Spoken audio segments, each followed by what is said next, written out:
Good evening and welcome everyone to a conversation with Abdi Nor Iftin. My name is Nancy Stows. I'm a member of the Planning Committee for Tosa's All City Read, an initiative of the Wauwatosa Neighborhood Association Council. Before we begin this evening, I want to tell you a little bit about our format. This is a Zoom webinar, which is a little different than the Zoom meetings you might have joined. You can see and hear us, but we can't see or hear you.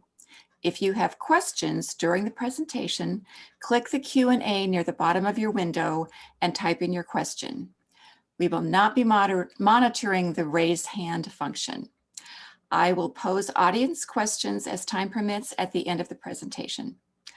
If you have any technical difficulties at any point during the presentation, leave the presentation and close Zoom. Reopen this webinar with the same login link you received by email or on Facebook. Finally, this presentation will be recorded so you can re-watch it if you missed anything or want to share it with others. A link to the recording will be available on our Facebook page. And now it's my pleasure to introduce the masterpiece sponsor of Tosa's All City Read, Beth Jaworski of Shore West Realtors. Welcome, Beth. Thank you, Nancy. I won't take a lot of time. I just wanted to say how honored I am to sponsor such an amazing event. I hesitate to call it an event because it's really a month-long series of events. And I wanted to acknowledge you and Maureen and the rest of the committee. As people may not know, there's 13 people on the committee. They spend a lot of time every year researching to pick these wonderful books. And then they spend even more time putting together a whole month of events in February for us to enjoy. And I wanted to acknowledge that. Thank you for your efforts. Say it's appreciated. And thank all of you for joining us. Thank you so much for your long-standing support of Tosa's All City Read. I'd also like to recognize our bestseller sponsor, North Shore Bank. We are so pleased tonight to have with us the author of this year's All City Read book, Call Me American, Abdi Nor Iftin, who is joining us from his home in Yarmouth, Maine. Abdi will speak for just a few minutes and then I will be asking him questions. I just want to remind our audience that you can ask questions using the Q&A box at the bottom of the Zoom window. We'll get in as many questions as we can at the end of the presentation. And now I'll turn it over to Abdi. Thank you so very much, Nancy, and everyone else who has organized this amazing event. I'm truly honored to be with you guys tonight, discussing my story. I'm not going to say much. I am really looking forward to the next hour and probably have, and as long as it takes. I'm very excited for it. But I would like to say one question that commonly asked by people who have read my story on the book is, when did you get the idea to write this book? And you're not going to find that answer in the book. So I would like to share with those of you who have read the book and for those of you who are actually interested or have set the book aside for reading in the future, that the idea of this book is something that has been in my mind for as long as you can imagine. Growing up as a child in Somalia, and then still as a teenager, and all the shifts that have been in my life and my family's life and my country. And then moving out of my country of origin into a neighboring country, Kenya, registering in the database refugee, and then finding out what it actually means, plus what the world says. In conclusion, to come to the US finally and find my place of comfort and sort of like pouring those thoughts that I have had for a long time out in front of me, thinking, okay, what do I have here? Well, I have been through a lot, but how much of that does the world actually know? How much of that has anybody written about? One thing is very common. which is when people tell stories about Somalia and the Somalis, you probably have read few books. It's mostly common to talk about Somali crisis, famine, droughts, war, terrorism, piracy, all kinds of things. Even the neighboring countries have mischaracterized or misinterpreted the situations in Somalia. What most people don't understand is that majority of the Somalis are the victims of the war that's happening in Somalia. And those who have created the war are the minority, very, very small number in the country. So what does that make? That creates, the media has basically been telling more about the violence, and the human stories were missing for a very long time. So I wanted to humanize those stories.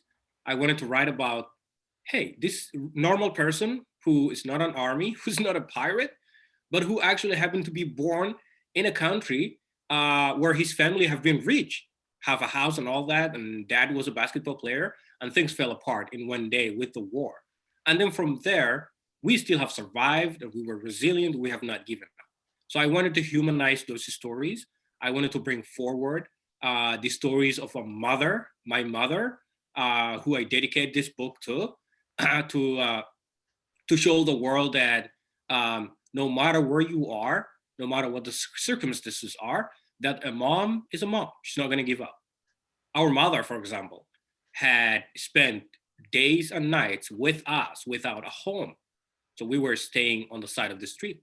Dusty, hungry dogs lurking around, trying to take a bite of us, our kids, because they were hungry and we were hungry.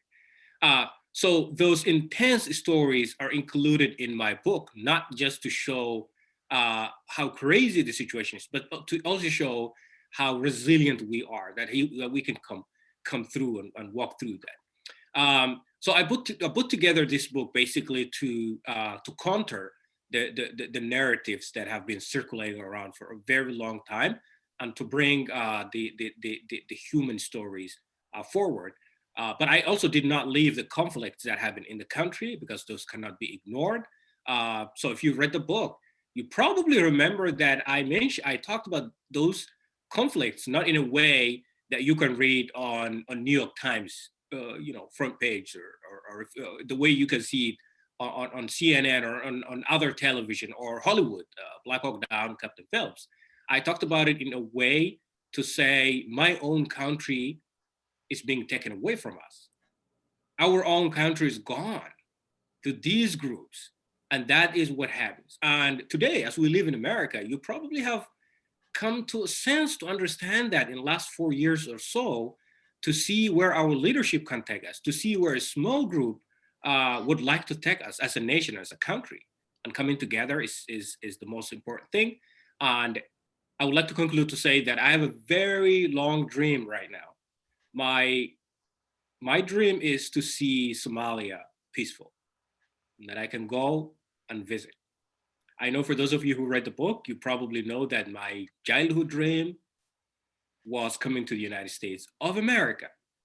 Great, that has actually happened. And I'm doing everything that I can, graduating college and collecting all the degrees that I can and doing as much as I can. But yet, I haven't given up on my own country. So it's my dream. I want to go back and give back to the community. So yes, that's where I would leave it, and I'm looking forward to the discussion right now. Okay. Since you talked about why you wrote the book, do you believe it has accomplished the goals that you had for it? It has, and I'm very thankful. The day before the publishing has happened, I was questioning how far I can go with this story, how many people will be interested in it. But I think I'm very thankful that all the efforts have paid off, that the book has come out at a time that I even didn't expect, that we had a president who was actually talking a lot about my own country and the community and the faith. So it was timely. And as it came out, I have done everything I can in my power to go to everywhere where people were interested in hearing about these stories. We're not going silent anymore. So it's the time to to go ahead, because I think words are amazing and very powerful. Mhm. So I use those words to bring about, like I said earlier, the human stories of those we don't hear much about, as well as sort of counterattack or the other narratives that are out there that are dominating the media. Mhm. Okay. You've been in America now 6.5 years, and your book was published 4 years later, but devotes only the last 50 pages to your time in America. If you were to start a sequel today, picking up where you left off in Call Me American, what would be the theme of that book? And would that be an easier book to write than the one you already wrote because you don't have to relive painful memories? Well, that's a really good question. America has been, to me, more like reading a book. Um, and every day for the last 6 years and a half that I was here, I have learned so much from this country. Yes, America is exactly not the same as I imagined it would be before I came to the country. Now, what does America look like to me? Well, we if you ask a native-born American, they'll probably speak from their experience. You know, you belong to a party, you belong to a certain community or a class. I don't. So that's the thing. I really like to see.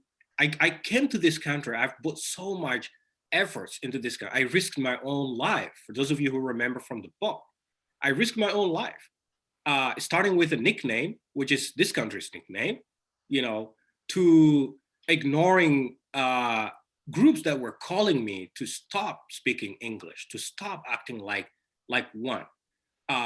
So I'm not. If you're thinking I'm disappointed, you know, I didn't expect this. This is crazy. Well, that's not the case. I'm a fighter, and I'll continue fighting.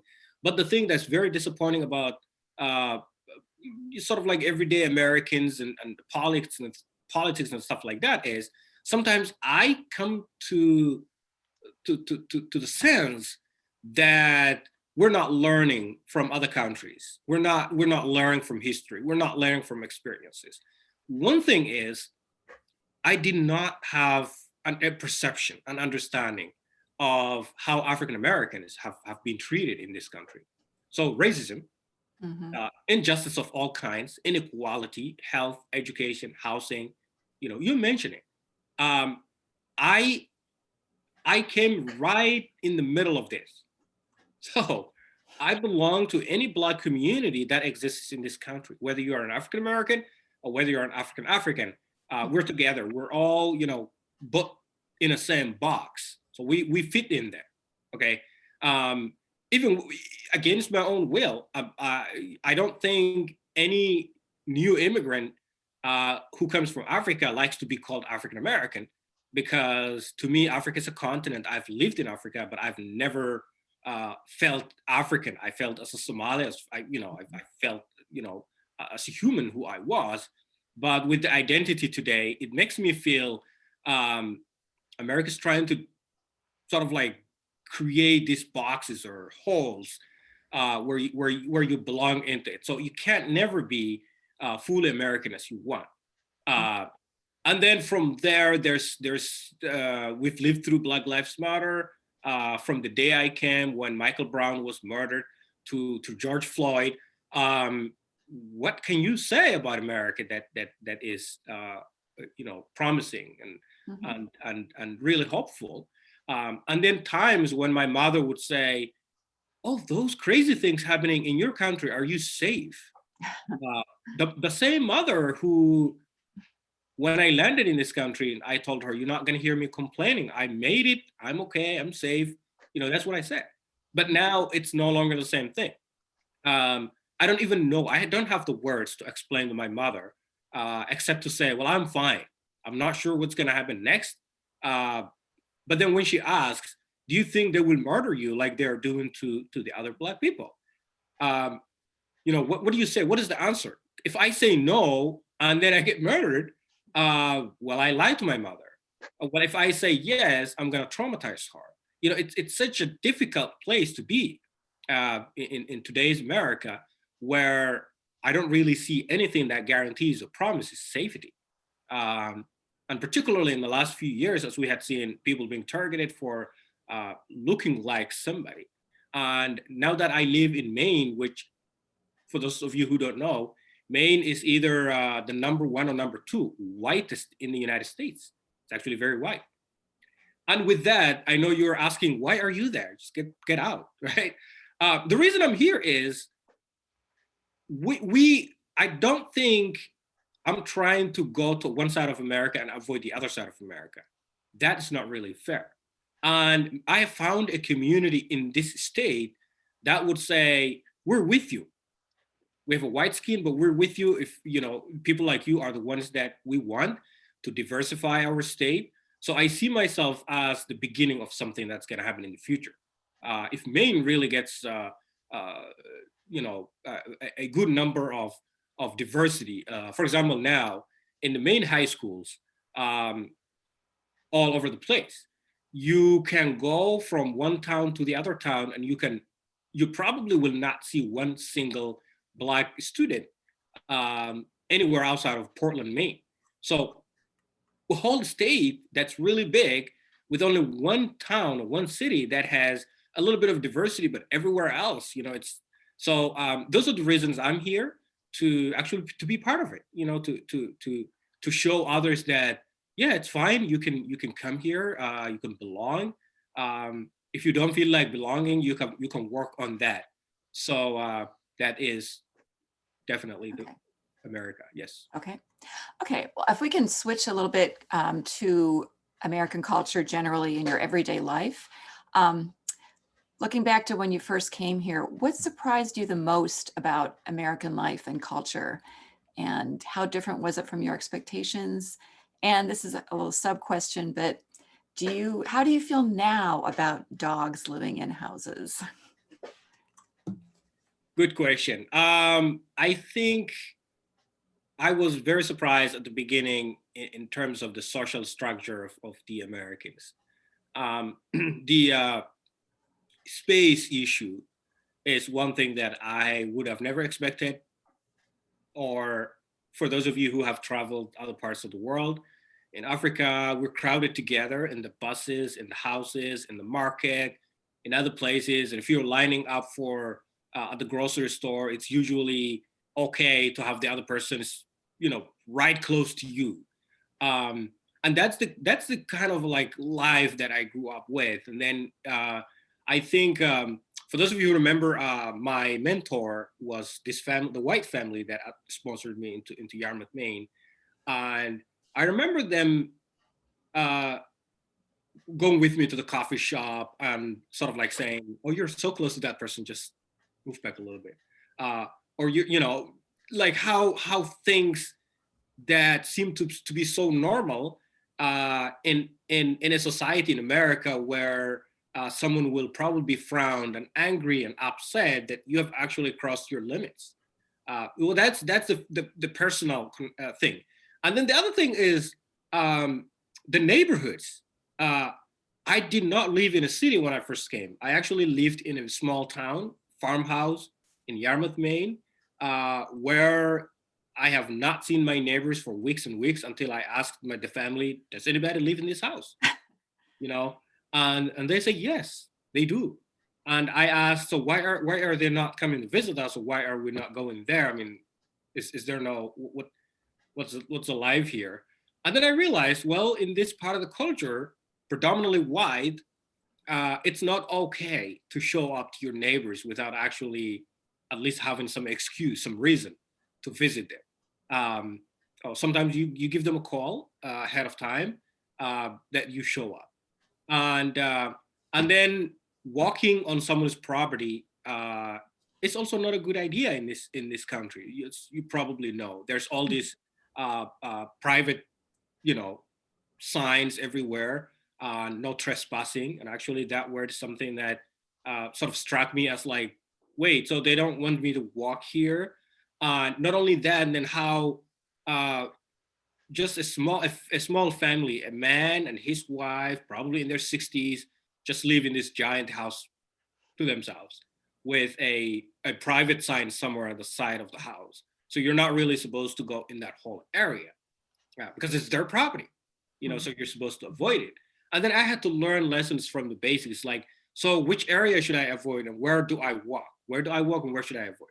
Because to me, the whole structure of neighborhood, street versus road versus private road versus dead end, these were all things that I actually had to learn from scratch. I know most of the Americans really take it for granted, but I was someone who really had to know what a red light means versus a green light, when you're driving a car, or what that walking sign, as you push the button and the little, walking man sort of sign comes up and you're supposed to do that, or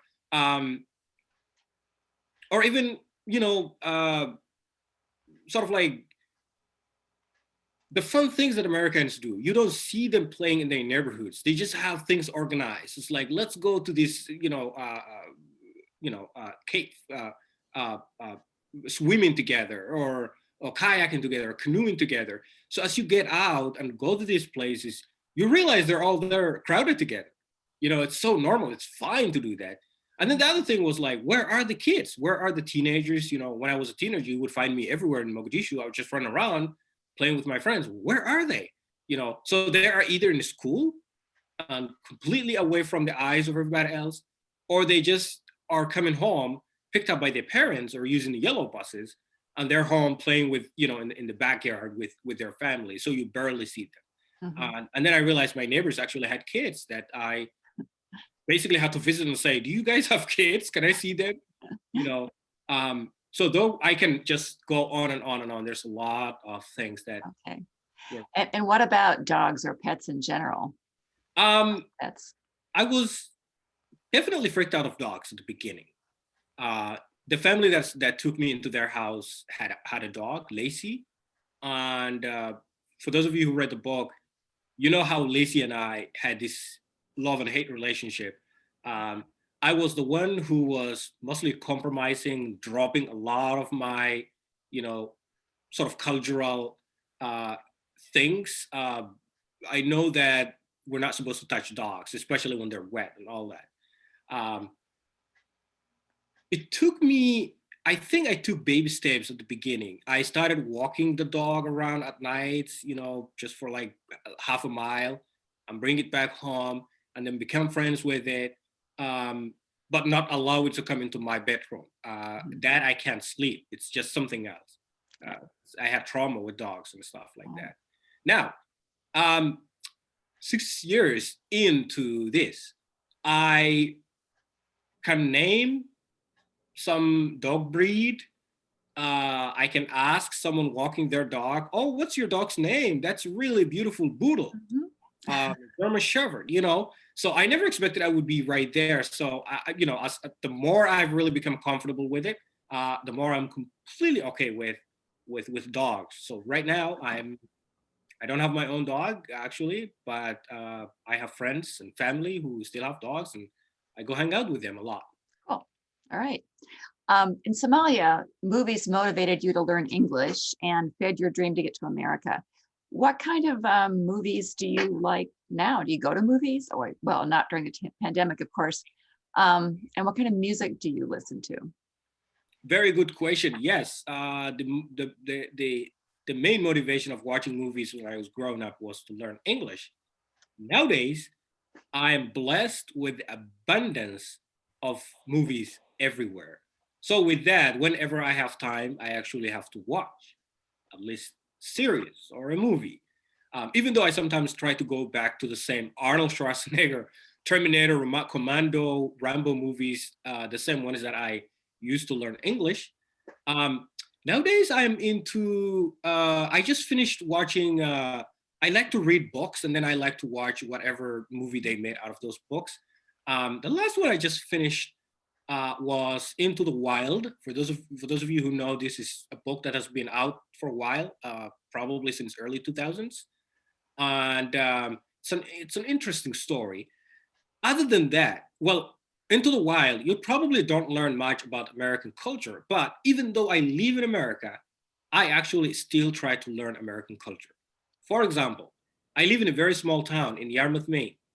So most of the times, I'm not really quite aware of the American roommate life, American dating life, or things like that. There are things that are still hidden uh, from someone like me who has never been to high school, who has not hung out with a lot of Americans.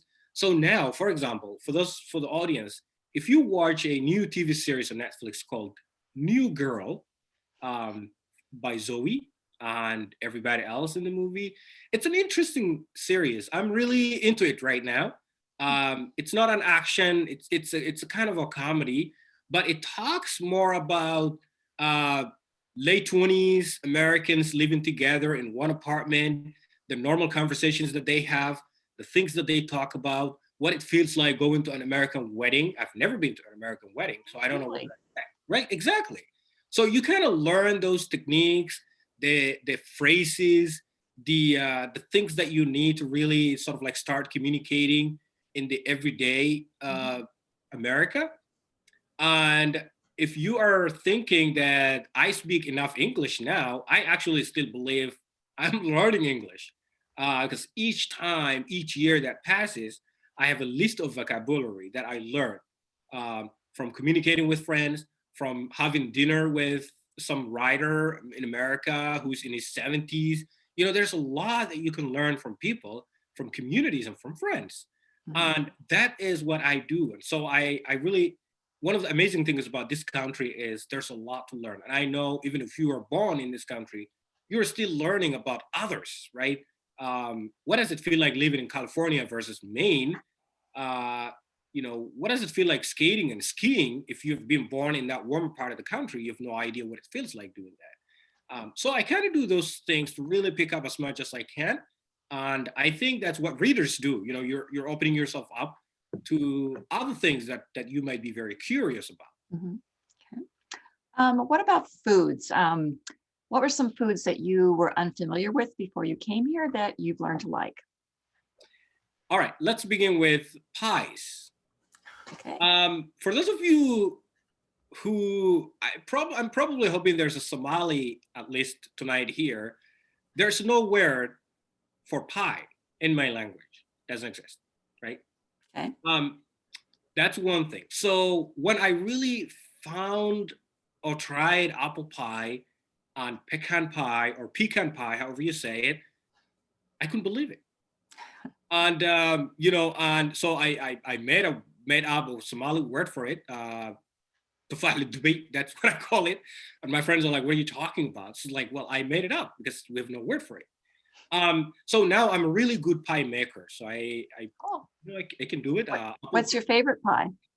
um, apple pie is my favorite. Okay. Yes. For some time, pecan pie was my favorite, and then I got tired of it because I've eaten so much of it. So I shifted to apple pie. So that's one food that really caught my attention. Well, first of all, desserts. That's what Americans say. Hmm. Maybe Europeans say too. We don't have that sort of like comfortable life where you eat pasta or rice and beans, and then after that, now you're off to the desserts. Um, I remember when I lived with the family that they said, it's dessert time. Abdi, what are you going to pick? And I said, well, we just ate. What are you talking about? And then they said, well, it's dessert. You get ice cream, you get a little bit of something, you put it together, and that's called dessert. And most Americans actually enjoy doing that. And I was really impressed and surprised as well.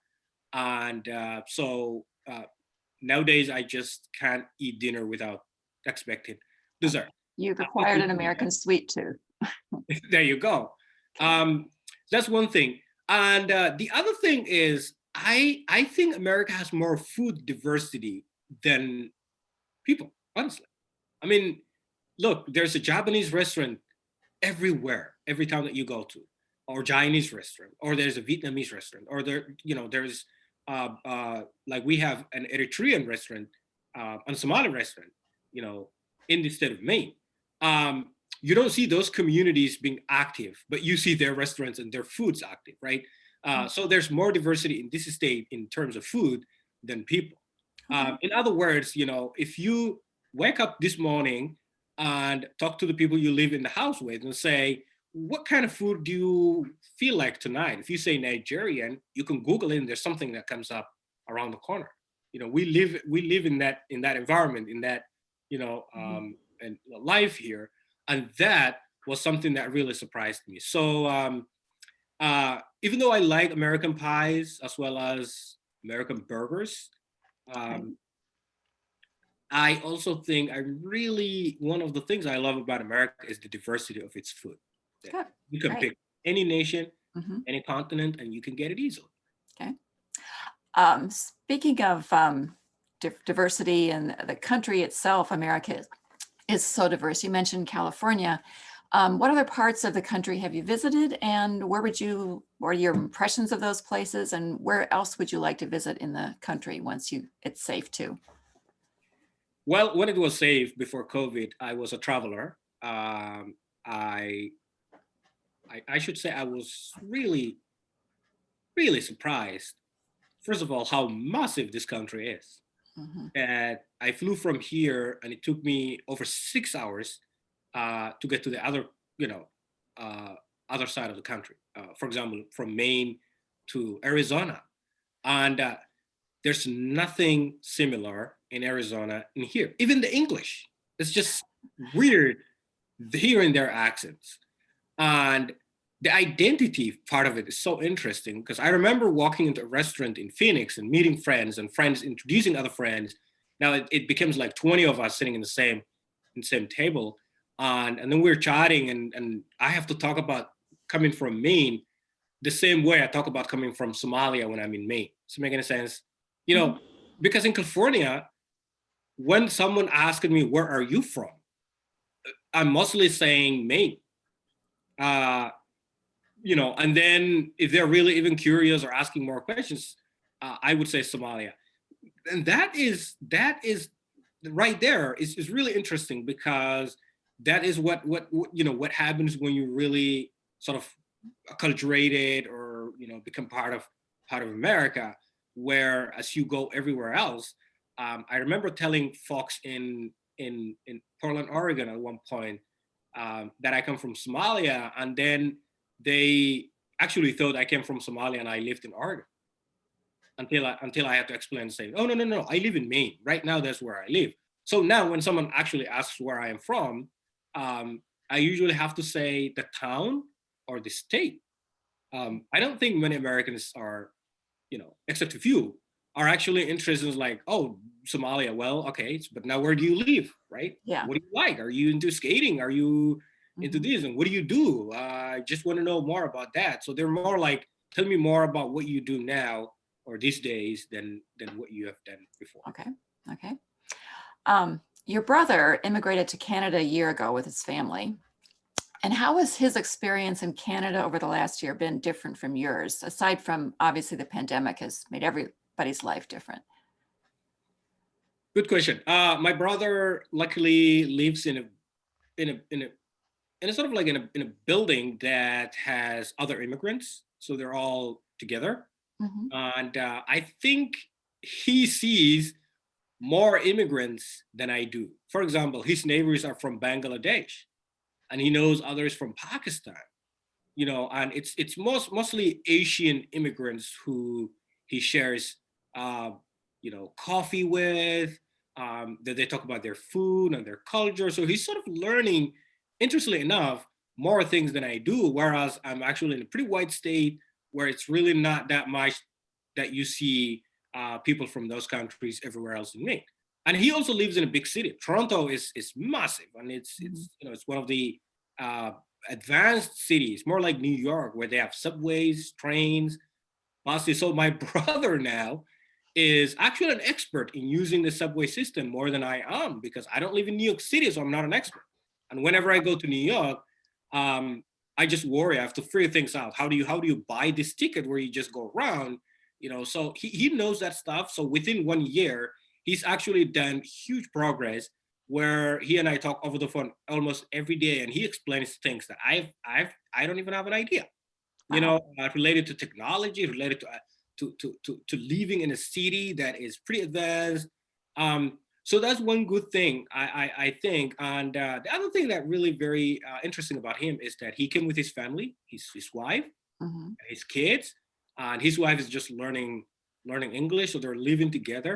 So my brother now speaks more Somali than English. So he says he speaks 85% Somali and then the rest English. Whereas I am the opposite. I speak 90% English and a little bit of Somali. And the reason is because I don't actually live in a dominantly Somali neighborhood. Mhm. Um, and my network, my connection, even if you're from Nigeria, from Africa, I don't speak your language, you don't speak my language, so we're all using English. Even at the soccer field, where the Rwanda, Burundi, Ethiopians are coming together, and we don't understand each other if we speak our native language, we're all coming together speaking English. So that's also one thing else, which is actually I think my brother is doing a little bit better Mhm. in his everyday life. When, Yeah. when you talk to him on the phone, do you talk in Somali or do you speak English? Oh no, we don't speak English at all. Okay. We're speaking Somali. Well, I think he and I, when we speak Somali, we're connected. We're brothers. I was hearing his voice as long as we were together, kids running around, supporting our family, up until when we lived in a crowded, very small room in Kenya as refugees. Um, and the only time we spoke English was when we practiced with each other. If you remember from the book, my brother would practice with me to really improve my English. Now, I do not need that. Mhm. And he does not need that. We both live in a world where we hear English every day, where we read about English every day. So we're speaking Somali, and that's how we can deeply connect, and we just have conversations for hours and hours sometimes. Okay. Um, Turning now to religion. In spite of the beatings you got from your madrasa teacher, you remained an observant Muslim. Is it harder to remain observant in the United States? And what challenges and what support do you encounter? Two things. The support is more than the challenge. Okay. I have come across, for example, in the mosque attacks in New Zealand, if you remember, maybe a year ago, a few months ago, where everyone was freaked out. Um, in Somalia, when Al Shabaab came, it was not safe to exercise your religion, particularly your sect. And I belong to the Sufi version because my mom was Sufi, and I miss the dance, the songs, the movement, all this peaceful stuff. Whereas groups like Al Shabaab were not okay with it. So now in the United States, I actually have more religion freedom, freedom of religion than I ever had anywhere else that I have lived before. Not even in Kenya. Oh, well, the reason I'm saying that is when I lived with a white family, they would let me pray when I had to. They would fast with me sometimes during Ramadan, Okay. and then at the breaking in the evening, they would rally together and cook with me, and everyone would take charge and say, okay, I will make the pie, you will make the samosas, you do this and you'll do that, and then we feast. So they make it look like even though they've never been Muslims, so they have been very supportive and encouraging that they actually volunteer their own time. And I'm sure that there are thousands and millions of Americans like that everywhere. And among the audience tonight, you probably come across people who would say, "Oh yeah, if my neighbor's Muslim, I would just try to fast with them one day to just show solidarity." So that's the support that I'm talking about. The disappointment actually mostly is, um, for example, if you're a Muslim person and you get hired at, let's say, Walmart, I'm gonna name some names, or one of the local grocery stores.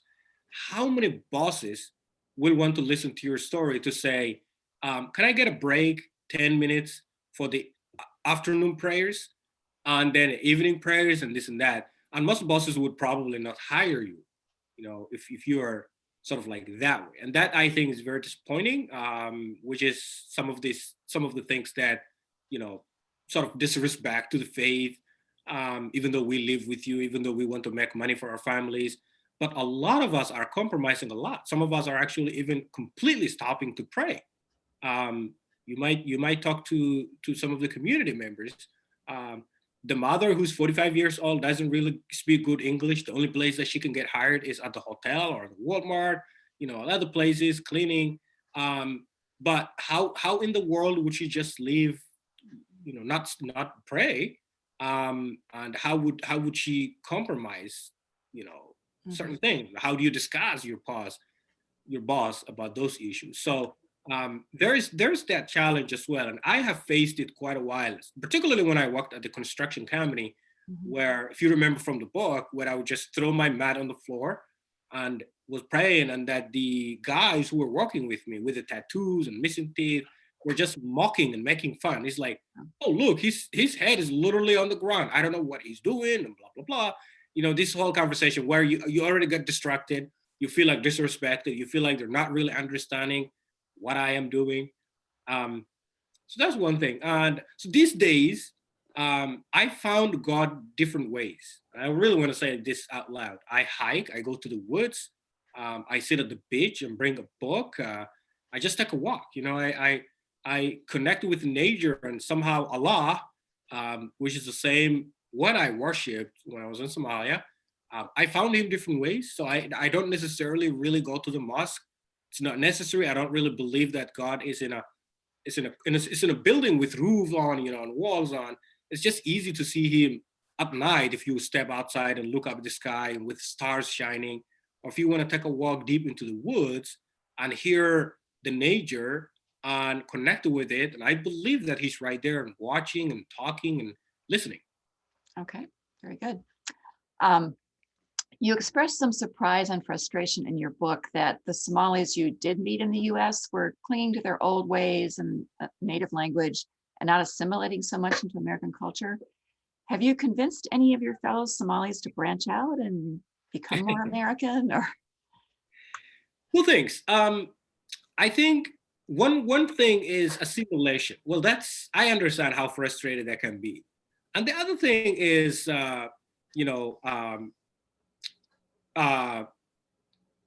sort of multicultural, accepting each other based on the differences. If assimilation really means I want you to leave behind everything that you came with, culture, language, food, and adjust to America, do what we do. That's one thing. That's not okay. If in other words, it means, well, I want to learn your language. Teach me Somali. Teach me what your God looks like or how you describe them. Teach me these, sort of like people who want to listen to understand. My friends have missed that point. They have, particularly the ones I mentioned in the book, I think they have completely blocked the views to say, America will never hear us. America will never understand us. So in that case, I'm just here and I don't really want to be permanently part of it. Whenever Somalia is peaceful, I will go back. This is the conversation that we had. Wow. Whereas I said, well, you can go back. I mean, it's your freedom. You can definitely do, but don't waste your time here. There are a lot of opportunities in this country. There are people who want to be friends with you, who want to listen to you if you really have something to talk about, if you really have to introduce yourself in your community. But disconnecting from it and going mute or not really wanting to communicate, it's just gonna make things a little bit more worse. Well, that's one thing. And then the other thing is that really frustrated me a lot as I was writing the book is tribalism within the Somalis. Tribalism in Somalia is a little bit more like racism in America. In some ways, some communities are very marginalized. And as some of you may probably know or may not, that Somalia now has a government and it's based on the 4.5 system. So what that means is there's 4 big clans that can have power, and 0.5 is the majority. They're just everywhere in Somalia, and those can't have power. So that's basically not okay, right? Those are the issues that we have, and I wouldn't want someone to actually brag about a clan at this moment when we are talking about justice and equality for all. So those are the conversations that I had with my friends to say, why can't we come together and have one voice to say we are against clanism because it hasn't helped us. It has actually destroyed us. It has marginalized more communities. It had killed more people, and it's time to speak up. And I don't think none of them was more open to really doing that. Okay. Looking at Somalia today, what concerns you most about conditions back in your home country? And how bad is the COVID situation there? What concerns me most in Somalia is the future of the country.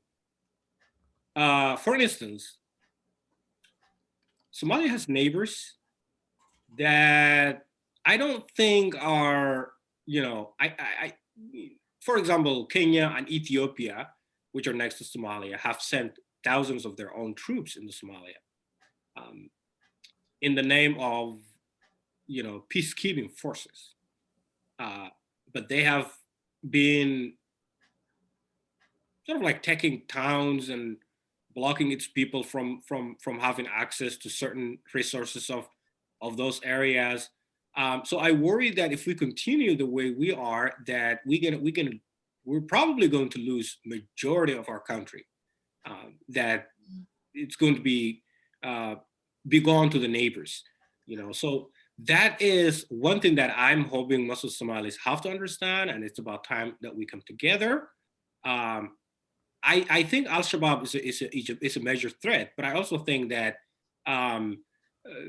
other countries are just taking advantage, and Somalia is a beautiful strategic place, and that even the neighbors are actually looking their own ways of trying to take whatever they can as part of the country. So that's my fear, and I don't know if that's going to happen. With the COVID, it's a good question. COVID has hit Somalia really hard. However, it hasn't killed as many people as the United Nations has warned us. I don't know if this is related to the immune system. Some of you may know that most of Somalis have adjusted to malaria and and other diseases that are out there, and people have just fallen ill and woke up and moved on. So I don't know if that has helped. I don't know if when the virus hits you and most of people don't even know, it just feels like the flu, and then they move on. As far as you know, your family has not gotten sick? Well, I asked the same question to my mother. My mom has visited somebody who I believe has got COVID, and mom has been sick for a week. But then she really does not like to say it's COVID. She doesn't like to say that. She says, it's normal. I get sick almost every month, for a week, for 2 weeks. So I think it's one of those things. And she asks me not to worry. And I think she's very resilient. She's trying to not really exaggerate it. Mm-hmm. Okay. So you have not seen your family in Somalia for 10 years, is that right? Correct. You said in another interview that you haven't been able to even see pictures of them, or at least not many. Can you explain that? So my mother lives with my sister, and they are on the outskirts of Mogadishu in a crowded, locally displaced camp where people get together. They have sort of robbery, sort of gangs in the area. So if you have a fancy cell phone or a smartphone, it can endanger your own life. My mother and my sister do not have any smartphones, so they don't take pictures. There is some surveillance that they are facing as well. The area is under Al-Shabaab. The administration is Al-Shabaab, and Al-Shabaab will not allow people to communicate with those of us in America. So that itself is a challenge. And when my mother sometimes wants to talk to me, she has to hide at the farthest corner where nobody's watching, nobody can hear. And she whispers, quite a lot. So that's she calls you, or are you able to call her? I have to call her. I don't think they normally have that much money. It's very expensive. So it's easier for me to spend as much money as I can to talk to them. It's about $20 for a 5-minute phone call. So that's very expensive. If I want to talk to her for an hour, that's a lot of money. Yeah. And And then she's whispering, you can't say everything, you can't hear everything. So we have that sort of like really difficult communication, as you can Okay. imagine. So That's that's hard. What do you worry most about your family's welfare? every time that I receive a phone call from mom and like my cell phone says, Mom, I have a mini heart attack. It's Mm, very common. And the reason is I have nightmares every night. I know where they live. The night before last night, Al Shabaab stormed into a building and murdered everybody in that building. So that sort of life is an everyday Mogadishu. I don't know when my family will face that. I worry that I get a phone call to say there's a bullet in my body, or things like that. mhm. It traumatizes me. If I'm driving on the road, and mom calls, I don't pick up. I have to pull to the side, turn off the engine, and then talk to her because you never know what she's gonna say. Yeah. Uh, Wow. So that is what happens these days. Now that President Biden has lifted the so-called Muslim ban, do you have more hope about being able to get your family here sometime? Well, it's better than before, right? I don't think people have to understand that whether Biden lifts the ban or Trump, brings a ban, that the situation is even worse now for the refugees globally than it has ever been. For example, 3 years ago, there were 63 million refugees out there, including displaced people. Now it's over 80 million. Mm, You know that the number is really going up and up and up. Climate change um, and natural disasters are actually also contributing to the displacement and making more people refugees. So for Somalia, for example, when something happens in Somalia, most of the people went to Kenya to live in a refugee camp. Kenya is not letting anybody come to their country anymore. If I want to bring my mom over to the United States, step number one, she has to leave Somalia and find another country where she needs to register as a refugee. Exactly the same thing I did, mhm. exactly the same thing my brother did. That's not an option. And the Biden administration will never say, I will handle the refugees in their countries. If he says that, that's what we need. So lifting the ban will actually not make any I see. change at all, I think. That now we have more refugees, that people can't even displace and leave their countries anymore. So if you're smiling and feeling like this is really great, I mean, I don't know. It stresses me out. So it would be another 10 years until I see my family here in the US, I think. Oh, wow. Okay. Um, you became an American citizen a year ago. Do you mind telling us if you're Democrat, Republican, Independent?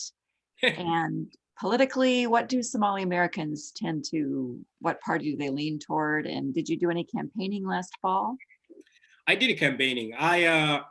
I was very frustrated and really, really frustrated the same day that I got my citizenship. I was so mad that I wanted to vote and do something. So I registered as a Democrat. Um, I might register as an independent in the future. There are so many things I disagree with the Democrats itself. It's just, there's a lot of things that they say, but less action. Um, I don't think I'm interested in registering with a Republican at the moment, or even trying to. So that's what I would like to say out loud. It's mostly that, um, we need them to change, the rhetoric and things that they say. The the You asked something else, which is, was it the voting? Uh, yeah, well, I asked if Somali Americans in general, where do they lean politically? They politically lean anybody that really supports this community. So in the last few years, it's just been the Democrats. Mhm. And I do have Somali friends who are actually registered Republicans. They have their own reasons why they're in there, not giving up. So that also shows you that majority of the Somalis are not together in this. Well, I'm with the majority now. You know, I feel like we better we want respect, and wherever we can find that, and that's where we need to go. Okay. But yeah. You did mention racism before. Have you experienced racism as a Black man in America, like the kinds of things that African Americans experience? I did, yeah. And once they learn that you're a refugee from Africa and not a different, regular African American, does that change their perception? Or I don't think I have experienced racism the same way that African Americans experience it. I experienced racism the same as Somalis experience it. For example, my first racist interaction was working with the construction folks. You know, these guys who assumed that I would understand, their life, or that once they realized I was an immigrant and made fun of my own English accent and all that. And then the second one was when I spoke Somali. I was working as a translator, interpreter, which actually involves talking Somali with the woman and then speaking English with the person she's talking with. And some gentleman walked up and said, well, you guys, why did you leave your country? We're speaking some strange language. And then he went on and on and on that I was standing there and that the woman was standing there just looking at me and saying, what is he saying? Because I was a translator and she doesn't really understand that much English. And so I found myself in a very difficult situation where we had the Department of Health and Human Services, that's where I worked, had intervened and had really removed the guy from the building and apologized for what happened. I didn't even say a word, but there are those kind of people. Yes, there are. Which made me uncomfortable quite a lot. And now it's not even safe to speak your native language, even in the buses and trains, and on the road, at the coffee shop. You just never know who's walking up to you, right? It's not even safe. So that is a racism that African Americans don't experience. It's not a language issue to them. Okay.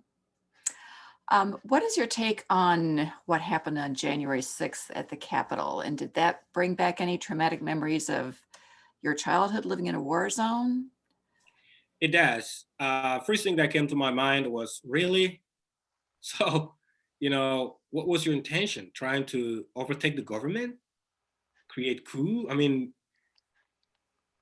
listen, my family was doing great before the war happened. And then the next thing I know is within 48 hours, my dad was on his knees begging a very skinny young man for his life. I think these Americans really don't understand that. They don't understand that starting a war is so easy, but ending it, it's never easy. It's taking over 30 years in Somalia right now. It's chaos. So whatever those guys were thinking, I don't care if they're upset or angry or frustrated. If they feel like the election was stalling, I don't really care all about that. But these guys have risked our own country. They almost took us on a path that brought back a nightmare that I don't want to leave again. Yeah. So I was very traumatized. I was really, really angry and upset. I'm glad that we have our country still together. But I also worry that this is not the end of it. What are they up to? What's happening? When are they organizing another armed, violent, protest out there? Because that is sometimes how you destroy a nation. And I think I worry that we have thousands of those folks out there with us. Yeah. I think you're not alone in that worry. Looking to your future, clearly education is important to you. Can you tell us about your educational achievements since you've come to America, what you're studying now, what your career goals are? I started at a community college. I've never been to a high school, so I was very lucky to get accepted into community college in Maine in 2015. And then I transferred to a 4-year college in Maine as well. Before I finished that, I actually got a scholarship at Boston College, which is where I'm finishing right now. Actually, I have one more semester and I'm done. So it's a And long. what will your degree be in? This is going to be political science. Okay. Comparative politics, just how countries are compared to each other. Mhm. And what do you hope to do in terms of a career with your degree? Well, what I think about almost every day and going through college is how can I be part of rebuilding Somalia and contributing to the peace building process from what I have learned in this country, either by an everyday experience or by academic. And there's definitely so much that I have learned as of now uh, with the civil society versus the civil war.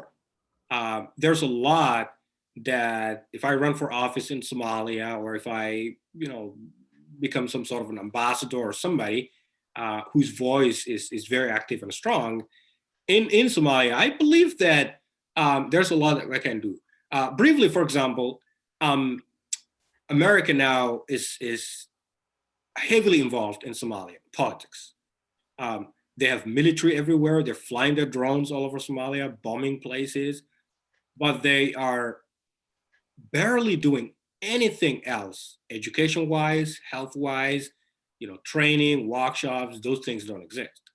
And I would like to have a way to bridge that gap, connect with the United States government, and just tell them the true stories. It's like, well, how much does it cost to fly a drone over Somalia? How much does the bomb that the drone carries that you're dropping in the middle of Somalia, killing one man, how much does that cost? It costs us over $30,000. So do you know that we can open 10 schools educating those young men who would be the future Al-Shabaab leaders? So we can now do something to protect them, and that's how you build a country.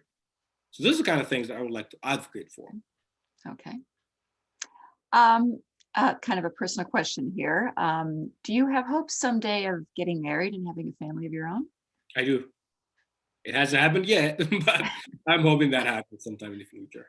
Any girlfriend in your life or? I'm seeing someone, yes. Okay. All right. Thank you.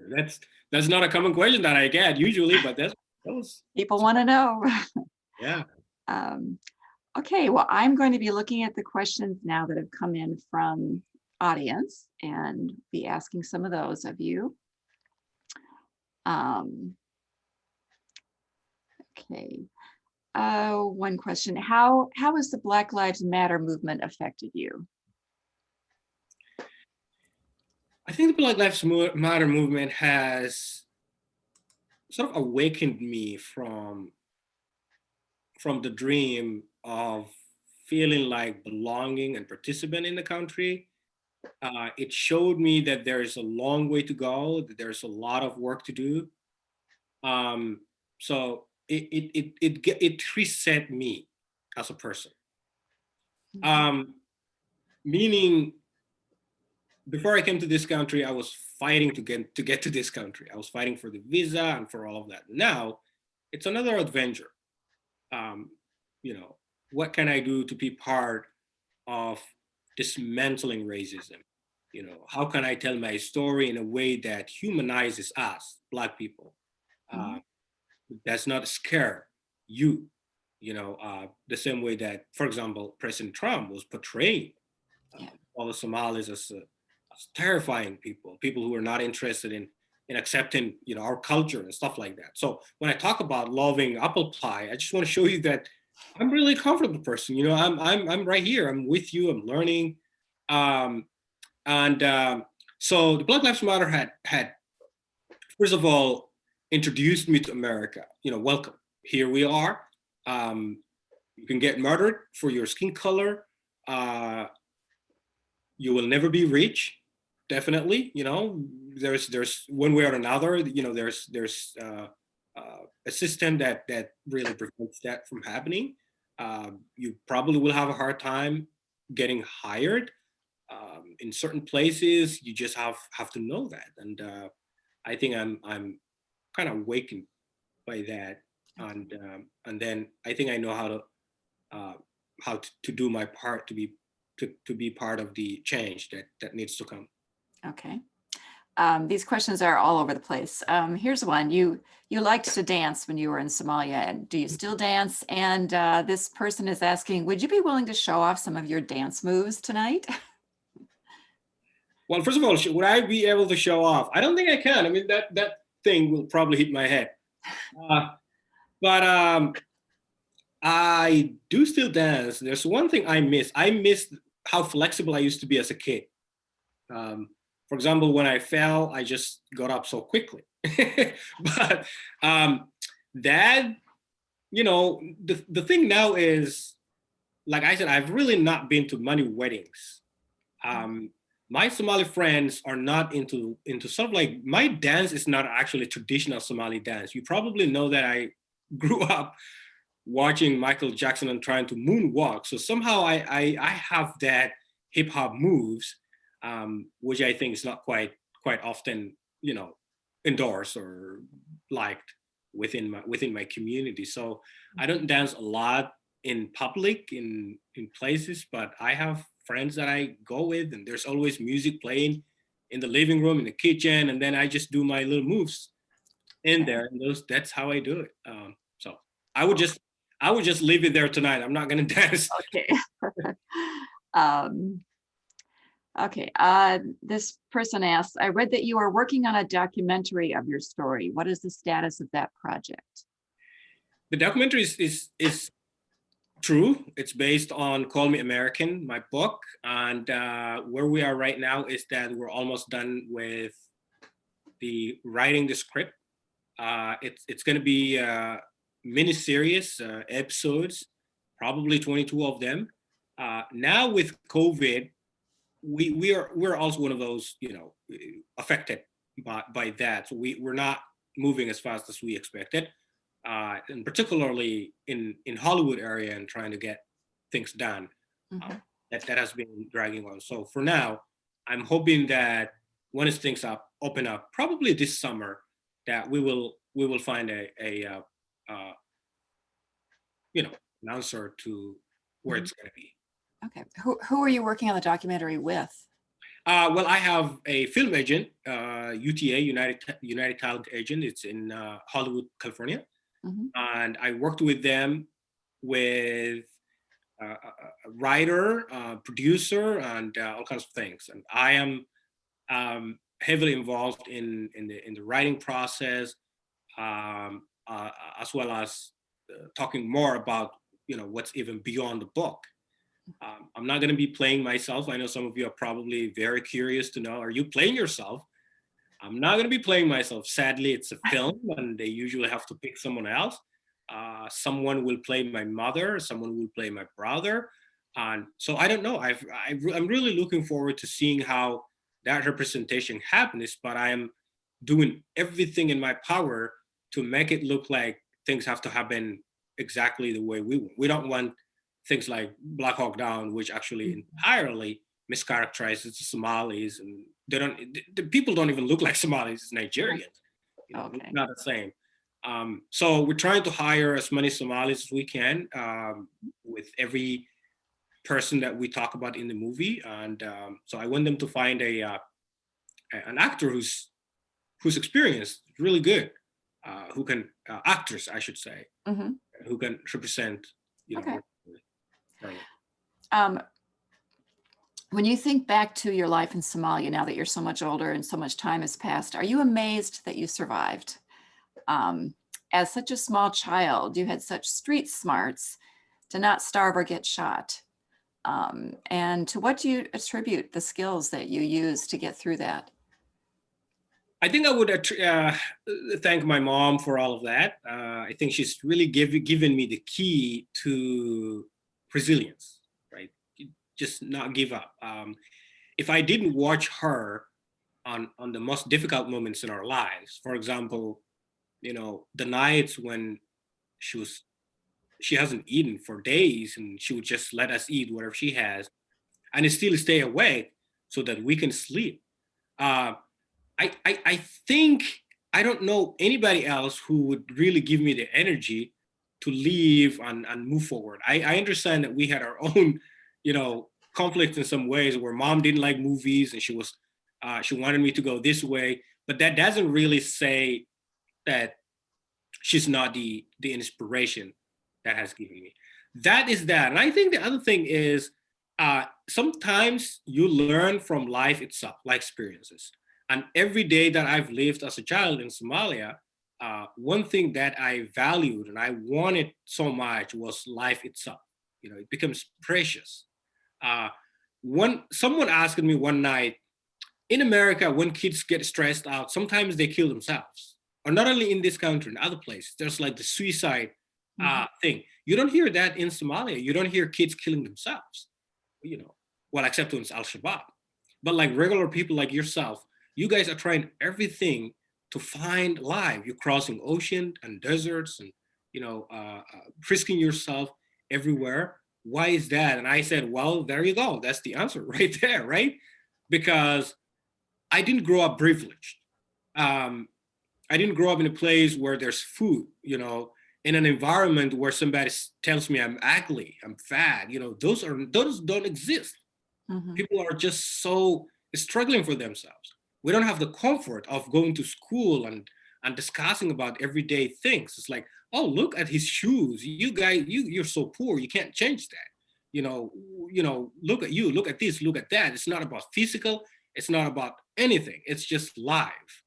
And that was the motivation. How can I really find fresh air where I can breathe? How can I find a place where I can speak? Where I can do this, where I can do that.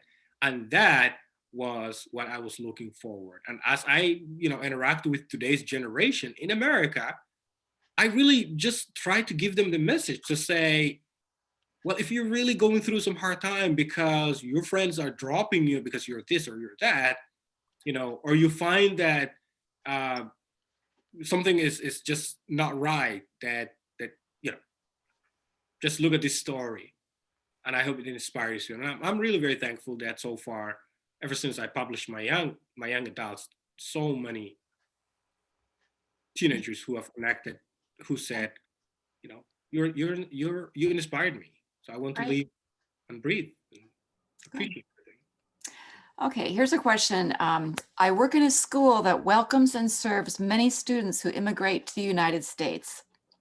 Considering your experience, what might you recommend to adults that would support young people during this adjustment?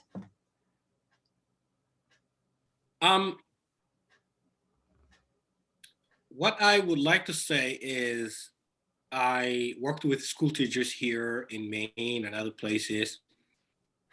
And the stress level is very high within those whose first language is not English.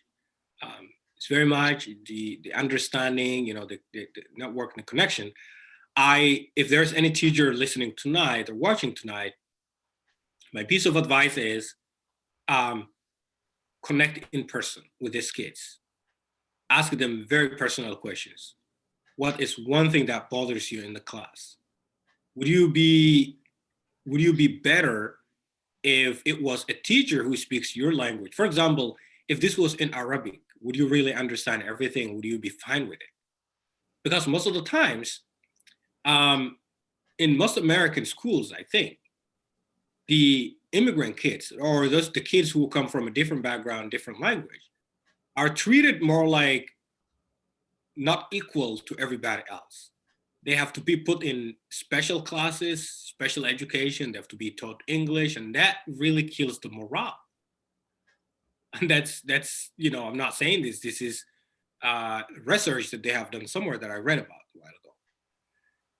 But to the neighbor, to the other person who really wants to be somebody to connect with, I think one fundamental thing here is listening. So try to listen to them telling their stories, their family stories, and try to understand. And then with that, build a friendship.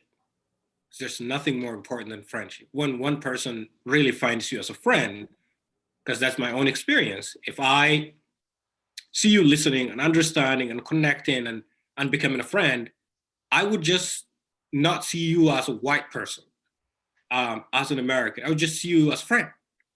And then from there, it builds, it bridges the gap. It sort of shrinks the differences, and creates sort of like similarity in both ways. You're learning from each other. Okay. One thing yes. Does your mom know you wrote the book, and has she been able to read it? And has it been printed in Somali?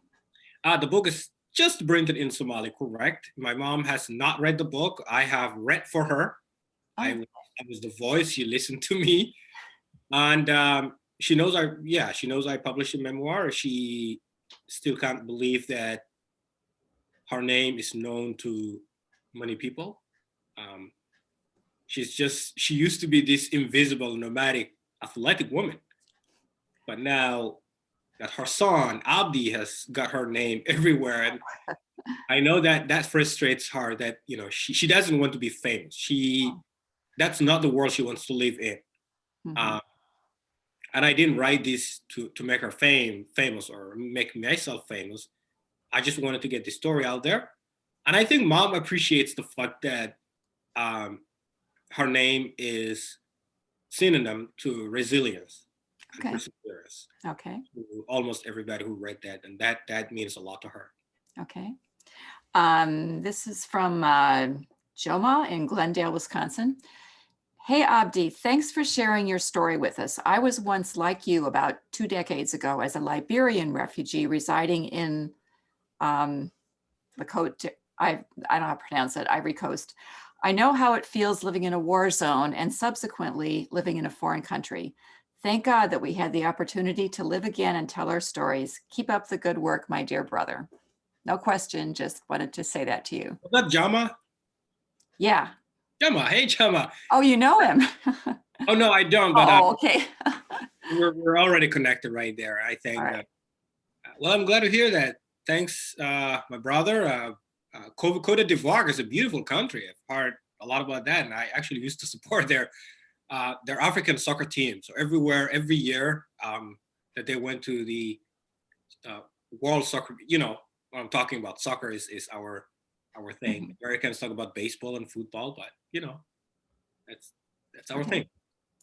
The question: how is your sister doing? Nima is doing good. She lives with mom. Her husband lives with them. They have 5 kids together, and they're just surviving. Okay. Everybody else.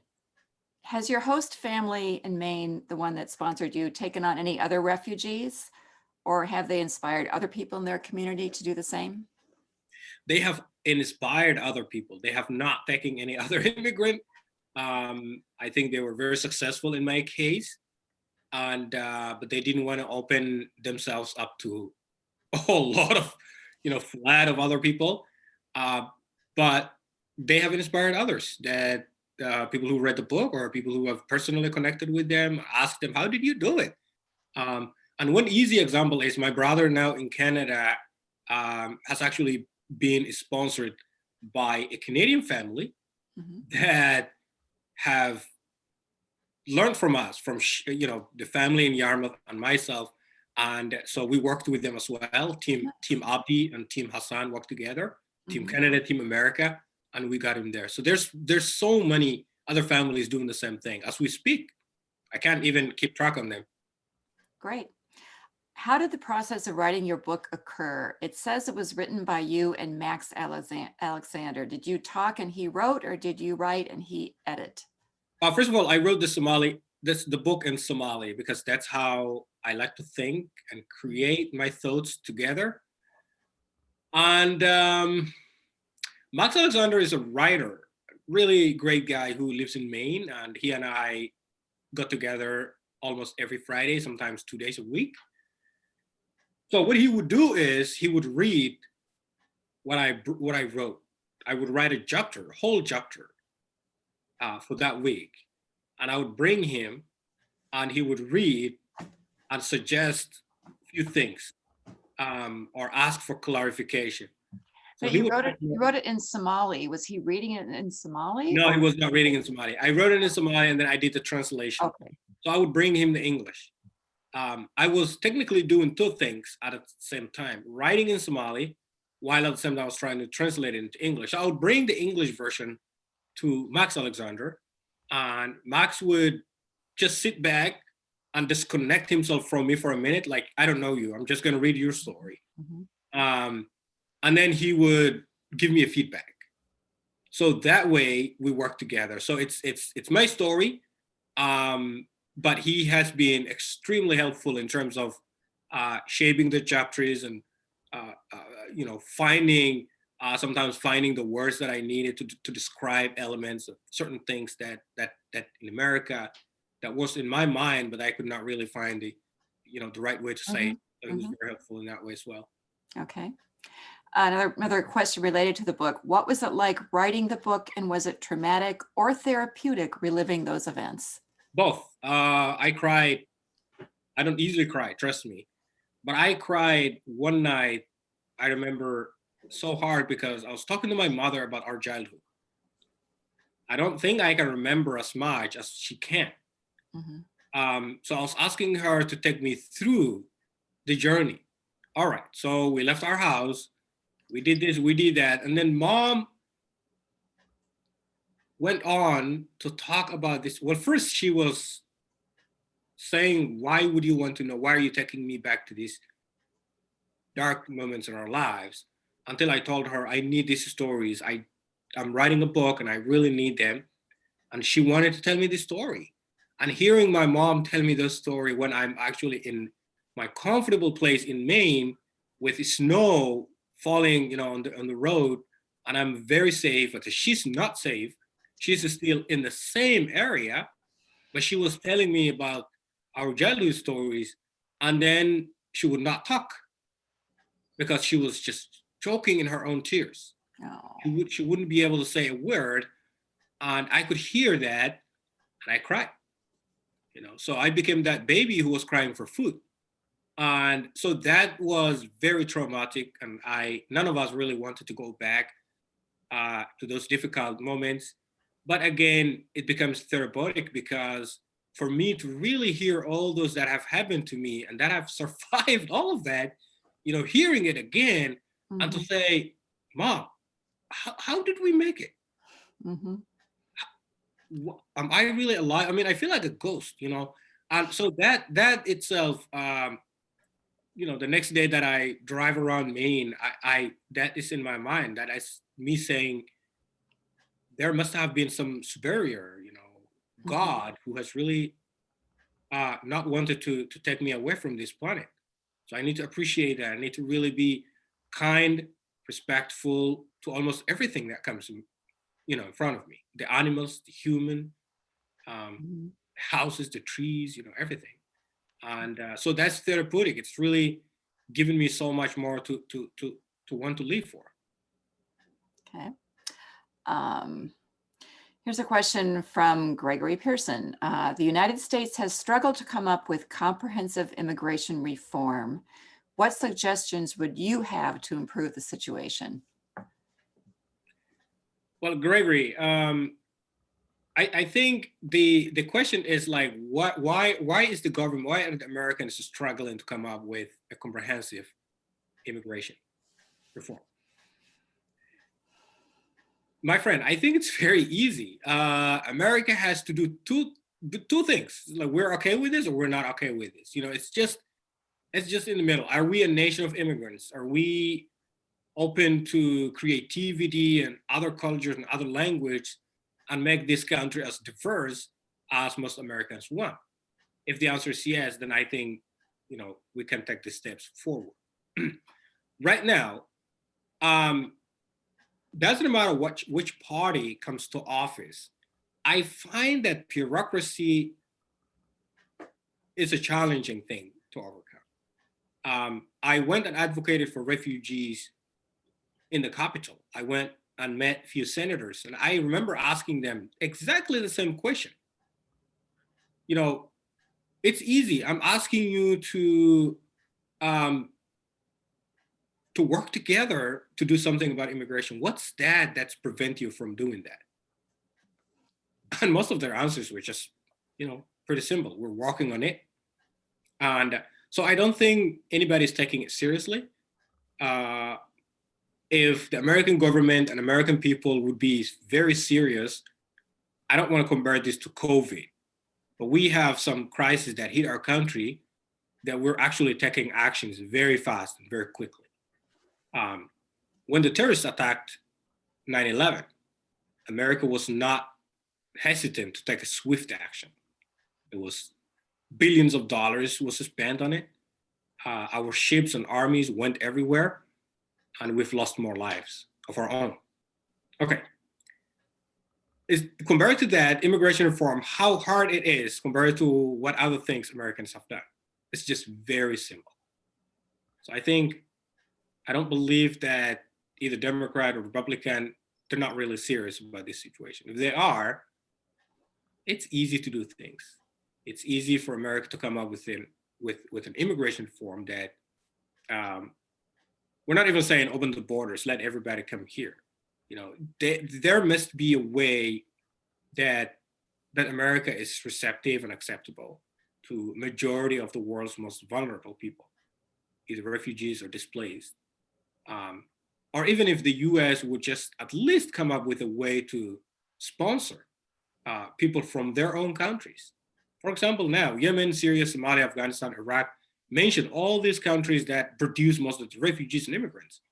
The United States is not doing anything within those countries to sponsor them. They're asking them just go somewhere else, cross the border. Just take the first step and we're gonna help you. And that first step is giant. It most of the times, losing a family member, leaving behind a family member, it just involves so many trauma. So When you say sponsor in their home country, what does that mean exactly? for example, refugee resettlement program that the US government, has established to bring refugees into the country. It usually happens in a country other than the countries of origin of the people. If the US wants to bring Somalis here, they're not gonna take them from Somalia. This is really ridiculous if you look at it, because it's like you're supposed to leave your country, find safe haven in another country, and that other country would just be anywhere, right? But you never know what you're gonna face. And at the same time, you are going through another forensic screening, biometrics and all of that by the US government as well as the United Nations, because the US government works with the United Nations, particularly the High Commission for Refugees, to register these refugees and provide them with assistance of all kinds, but also prove that they're actually refugees. And that's exactly the question that I was asked when I went to Kenya. Are you a refugee? Are you a Somali? How do you prove that? Those kind of ridiculous questions. And I think to avoid that, you can definitely go straight to their countries. The US has armies almost everywhere in the world. Mm-hmm. So just invite those families, come over and interview them and just talk to them about their stories. Ask them for proof, because it's easier for people to bring proofs when they're in their countries than when they're in their countries. Okay, we are very close to running out of time here. There are more questions. You had said are you willing to share your email address if people have further questions for you? I will. Do you want me to leave it at how do you want me to do that? You could just say it out loud now, or we could send it out as an email to anybody who signed up. Okay, well, it's hard to say it out loud, but I will it's NOR. It's my middle name and my last name together. It's Nor Iftin Iftin, which is my last name. Nor Iftin at gmail.com. So one word, NORIFTIN at gmail.com. That's pretty simple. Okay, great. Anything else you'd like to say before we sign off? Well, stay safe, stay healthy. We're gonna go through this. Okay. Well, thank you so much for giving your time tonight and answering our questions, and wonderful book. We're really happy you wrote it. Thank you, Nancy. Thank you so much. Okay.